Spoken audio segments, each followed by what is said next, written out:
Have you ever wondered how it is we know what we know about the world?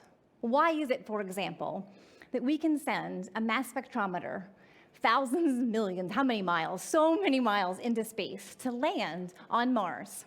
And that instrument can measure the elemental composition of the rocks and soils, and then we can beam those data back to Earth.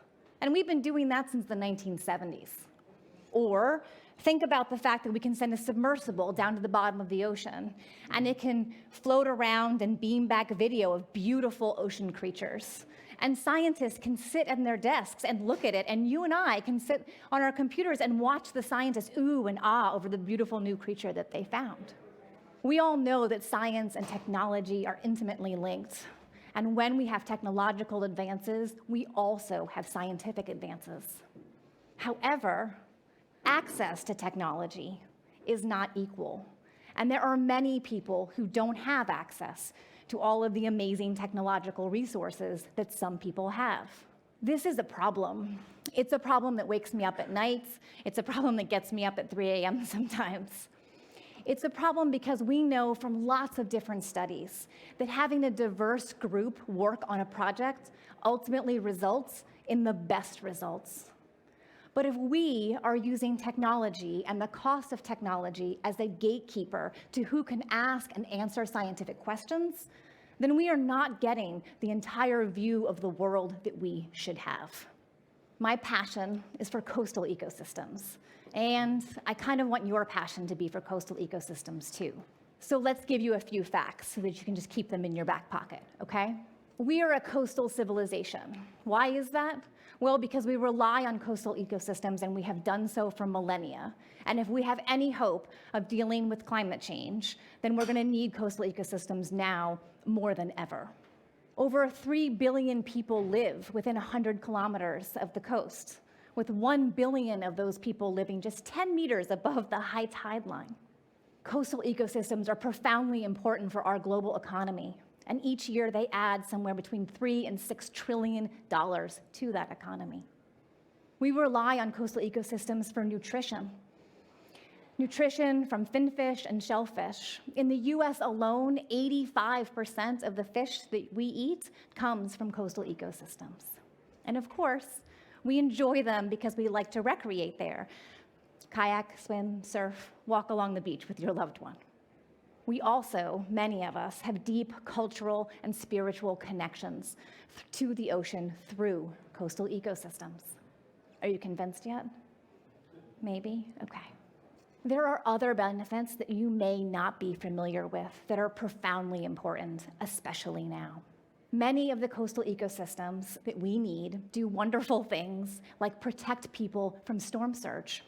They filter pollutants and they sequester carbon. You may have heard of this before, blue carbon. It's a big thing right now, and it should be. There's big prizes out there being offered, $100 million or so to figure out how to sequester carbon. Here's the answer: rebuild these ecosystems. Marine systems are really good at sequestering carbon, especially these: tidal marshes, seagrass meadows, and mangroves. Of course, and unfortunately, because of our reliance on these systems and their close proximity to where humans live and act, our actions are causing major destruction.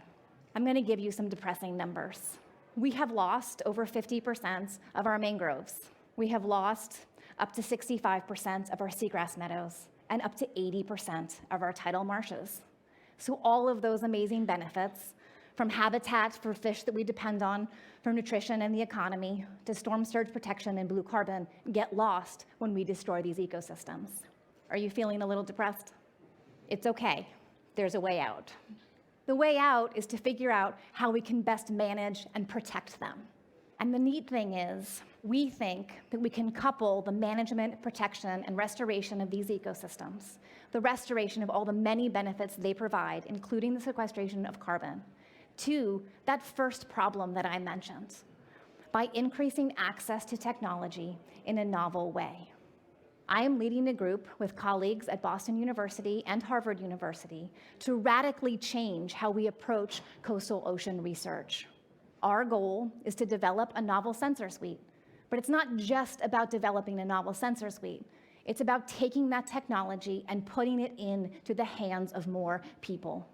Our worldview is limited by those who get to ask and answer questions. And our goal is to expand those people, expand the pool, bring the most pressing questions, more diversity in the ways, all of the ways we can define that, to the table to answer these pressing questions. How are we going to do it? We're going to build on the familiar tenets of the share economy. Many of us routinely do things like rent a tuxedo for the weekend. I don't rent a tuxedo, although I would like one, actually. But you might rent a bike for a quick tour around Boston, right? Well, imagine if it was possible to do that for sensors.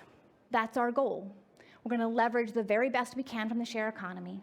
We're going to be able to share the novel sensor suites that we develop, and we will increase the data that we need. So here we're solving the problems that we have at hand.